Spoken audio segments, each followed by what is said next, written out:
আচ্ছা কি ব্যাপার, আপনি আমাকে অ্যাভয়েড কেন করছেন? আপনি যেখানে আমাকে দেখছেন ভূত দেখার মতো সরে যাচ্ছেন। দেখুন, আমি ওদের সাথে কোনো কথা বলতে চাচ্ছি না। অনেক মোটা অঙ্কের টাকা দিয়ে আপনার কোম্পানি আপনাকে দেশে এনেছে, কাজ শেষ চলে যাবেন, আর আপনার লাইফটাও তো প্যারিসে সেট। এখানে থাকবেন কোন আশায়? এসব আমার আগে বুঝতেছি, ওইটাও পারতেন আমাকে। অন্তত চলে যাচ্ছেন, এই কথাটা জানার অধিকার আমার আছে। আগে কি সাইটে যাবেন না বাসায় গিয়ে একটু ফ্রেশ হয়ে নেবেন? আমার পথে পড়লে একবার দেখিয়ে যাই। এটাই আমাদের সাথে বিদেশিদের পার্থক্য। বিদেশে গেছিলাম আর্কিটেকচারের উপরে পড়ালেখা করতে, পেয়ে জানতো যে ওখানে চাকরি পেয়ে যাবো আর ওখানেই থেকে যাবো। আপনি কি শুধু আর্কিটেক্ট? আপনি ওখানকার একজন নামি দামি আর্কিটেক্ট। কপাল অনেক ভালো যে আপনি আমাদের সাথে কাজ করতে রাজি হয়েছেন। আচ্ছা, যে বাসাটা নেমেছে সেটা কি অফিস থেকে বেশ দূরে? এই গাড়িতে 20-25 মিনিটের ব্যাপার। হোটেল রেখে বাসায় উঠতে চাচ্ছেন, আপনি ইচ্ছা করলে খুব ভালো একটা হোটেলে থাকতে পারতেন। দেশে ফিরেছি, দেশের মতো করেই থাকতে চাই। দেশে কাজে এসেছি, কাজটাই করবো। আর শহরের অনেক কিছু চেঞ্জ হয়ে গেছে। উনি হচ্ছেন রুম কি স্যার? আমাদের স্যার উনি আপনাকে অ্যাসিস্ট করবে।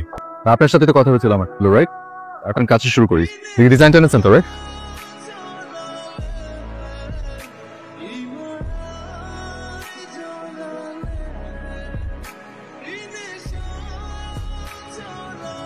অনেক কষ্ট করে খুঁজে পেয়েছি বাড়িটা। ইঞ্জিনিয়ার সাহেব এসে গেছেন। কোনো সমস্যা হলে আমাকে জানাবেন, আমরা উপরেই থাকি। ঠিক আছে ইঞ্জিনিয়ার সাহেব? একজন আর্কিটেক্ট। ওই একই কথা।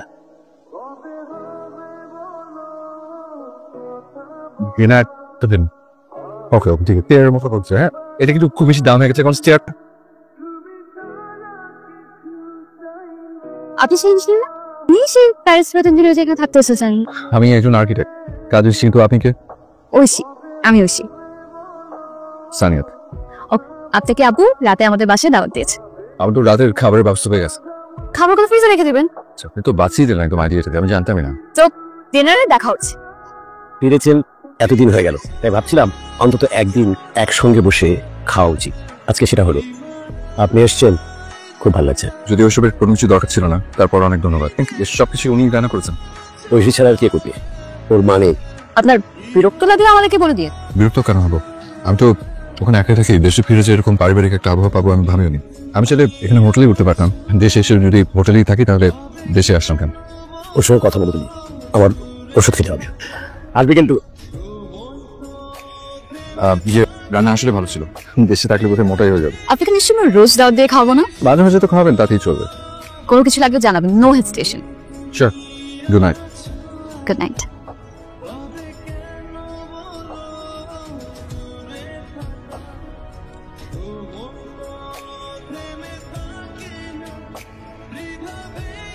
আচ্ছা, ওই যে ম্যাটেরিয়ালগুলো দেখতে চেয়েছিলাম, দেখি এখানে কি অবস্থা। So thank you. This one is nice. এটা একটু সাইড করতো। আচ্ছা, এই কটা এগুলো কি সেম রাইট? ওটার সাথে? হ্যাঁ। কিছু বলবে মা? তুই আমার সাথে কথা বলিস না। প্যারিসেও বিজি থাকিস, এখানে এসেও বিজি। ওই যে কাজে কি একা একা এভাবে আর কতদিন থাকবো বল? কাউকে আনার ব্যবস্থা করি। এরকম বিয়ে বিয়ে করলে কিন্তু ফিরে যাবো একদম। আর বিয়ে বিয়ে করবো না। কাজে প্রেশার একটু কমুক, তারপর শুনে ভাবি। আমি ভাবতে শুরু করলাম। কি খবর? Good morning. Good morning. Performance স্মেলটা খুব ভালো। আপনাদের এখানে কাজের লোক পাওয়া যায় না? ওই বাসাটা খুব অবস্থা হয়ে আছে। আর্কিটেক্টরাও কি এত অগোছালো হয়? কাজের চাপ বেশি থাকলে হতে হয়। ঠিক আছে, আমি দেখছি বিষয়টা। স্যার, এই সেটের ডিজাইনটা এভাবে ছিল। আচ্ছা, কি আর্কিটেক্টের নাম আপনার? তবে আপনি কি কষ্ট করে একটু পরে আসবেন? আমি আসলে একটু বাই। পারফরমেন্স স্মেলটা খুব ভালো।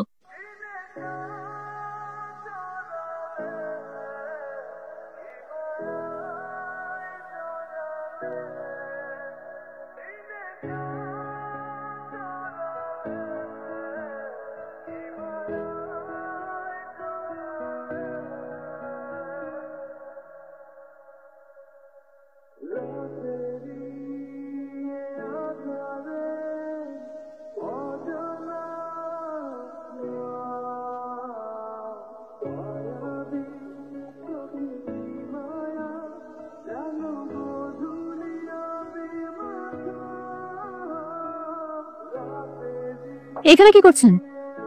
রিক্সার জন্য অপেক্ষা করছি। আসলে সবসময় গাড়ি থাকলে শহরের মজাটা পাওয়া যায় না, তাই। একটা রিক্সা কিন্তু চলে আসলো। কে যাবে? আপনি না আমি? দুজনেই যাওয়া যায়। আমি একা যাব। উঠেন, চল। আজকাল কি একটা পারফিউম ইউজ করছেন? ইউজ করে এটাই ভালো লাগে। তার আগে একটা কথা জিজ্ঞেস করার আছে। আপনাদের বাসায় কি ভূত আছে? সেদিন দেখলাম আমার পুরো অবসর ঘরটা খুব সুন্দর করে গোছানো। অবসর ইঞ্জিনিয়ার। ভূতটা মনে হয় খুব লক্ষ্মী, একটু বোকাও, কারণ আমি তো ইঞ্জিনিয়ার না। ভূত তো বুঝি নেই, ভূতটা আছে কিনা জানি না, তবে পরি অবশ্যই আছে। এসব আসলে কি হচ্ছে? Sweet love story.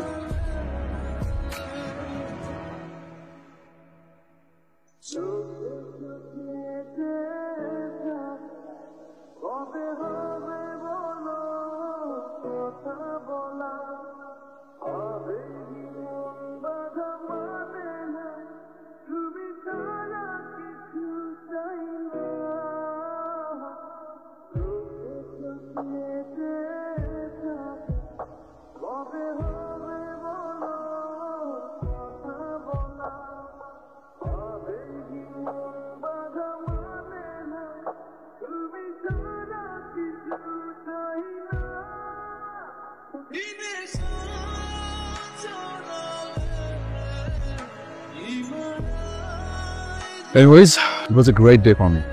আমার জীবনে এত সুন্দর সময় খুব কম কাটিয়েছে। আপনি যে আসলে কিভাবে ধন্যবাদ জানাবো আমি জানি না। আইসক্রিম খাইয়ে দিন, তাইলেই হবে। আচ্ছা ঠিক আছে।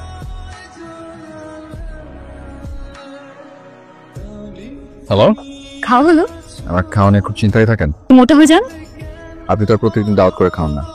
আচ্ছা ঠিক আছে, আরেকদিন দাওয়াত করে খাওয়াবো। আপনারা সবাই জানেন এই প্রজেক্টটা আমাদের জন্য অনেক চ্যালেঞ্জিং ছিল। সানিয়া সাহেবকে স্পেশাল থ্যাঙ্কস, উনি বিদেশ থেকে এসে আমাদের সাথে জয়েন করেছিলেন। আগামীতে আরো অনেক প্রজেক্টে ওনাকে পাবো ইনশাআল্লাহ স্যার, নিশ্চয়ই স্যার, নিশ্চয়ই।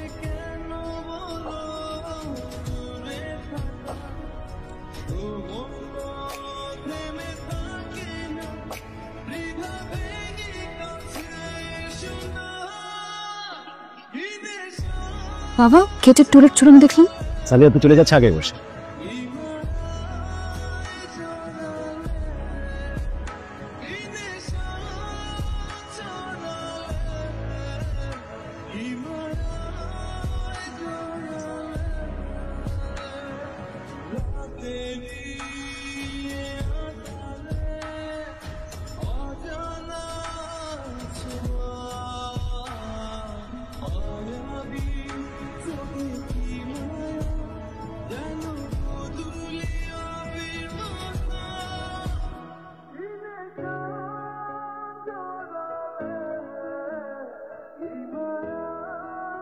আচ্ছা কি ব্যাপার, আপনি আমাকে অ্যাভয়েড কেন করছেন?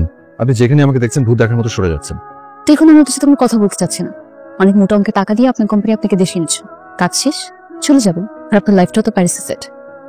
এখানে থাকবেন কোন আশায়, এসব আমার আগে বুঝে দিচ্ছি। বলতেও পারতেন আমাকে, অন্তত চলে যাচ্ছেন, এই কথাটা জানার অধিকার আমার আছে।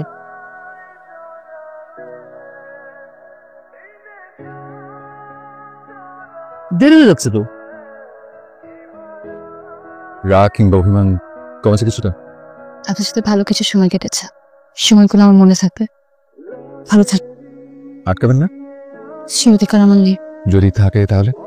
এই মুহূর্তে পৃথিবীতে আমার সবচেয়ে প্রিয় দুজন মানুষের একজন হচ্ছে আপনি। এত ভালোবাসা ছেড়ে সুইট লাভ স্টোরি।